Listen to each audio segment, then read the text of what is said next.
தவேகா விஜய் தன்னுடைய பிரச்சார பயணத்தை கிட்டத்தட்ட 2 மாதத்திற்கு பிறகு கரூர் சம்பவத்திற்கு பிறகு மீண்டும் தொடங்கப் போகிறார். நாளை புதுச்சேரியில் அவருடைய பிரச்சாரம் அல்லது பொதுக்கூட்டம். அப்புறமா 16ஆம் தேதி ஈரோட்டில் ஒரு மிகப்பெரிய பிரம்மாண்டமான ஒரு பொதுக்கூட்டம், ரோட் ஷோ கிடையாது, அதுக்கு அனுமதி மறுப்பு.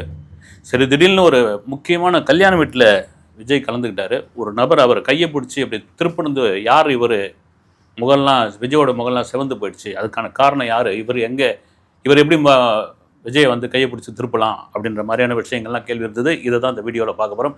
முக்கியமான ஒரு விஷயம் என்னென்னா, புதுச்சேரியில் ஏற்கனவே வந்து ரோட் ஷோ நடத்துறதுக்கு ஒரு அனுமதி கேட்டிருந்தாங்க. புதுச்சேரி முதல்வர் ரங்கசாமியை போய் பார்த்துருந்தாங்க. பார்த்தது போது இல்லை, வாய்ப்பு இல்லைங்க, பக்கத்து மாவட்டம் விழுப்புரம், திருவண்ணாமலை, கடலூர்லேருந்து எக்கச்சக்கமான பேர் வந்துடுவாங்க, இது வந்து ஒரு சின்ன பகுதி, இந்த இடத்துல ரோட் ஷோ நடத்துனீங்கன்னா மறுபடியும் ஒரு ப்ராப்ளம் வரும், சட்டம் ஒழுங்கு பிரச்சனை வரும், வேணாம், அந்த கான்ட்ரவர்சி வேணாம் அப்படின்னாங்க.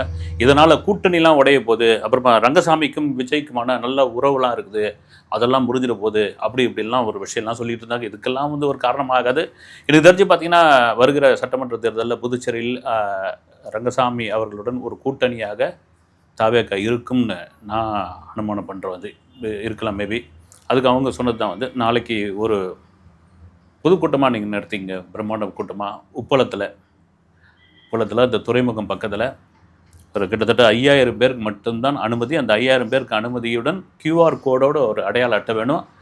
அதை தாண்டி வந்து பக்கத்து மாவட்டத்திலேருந்து யாராவது வந்துட போகிறாங்க அப்படின்னு அது போலீஸ் ரொம்ப கண்காணிக்கிறாங்கன்னு. ஏன்னா விஜய் போகிற இடம் ஃபுல்லாக அவ்வளோ பெரிய கூட்டம் வந்துக்கிட்டே இருக்குது.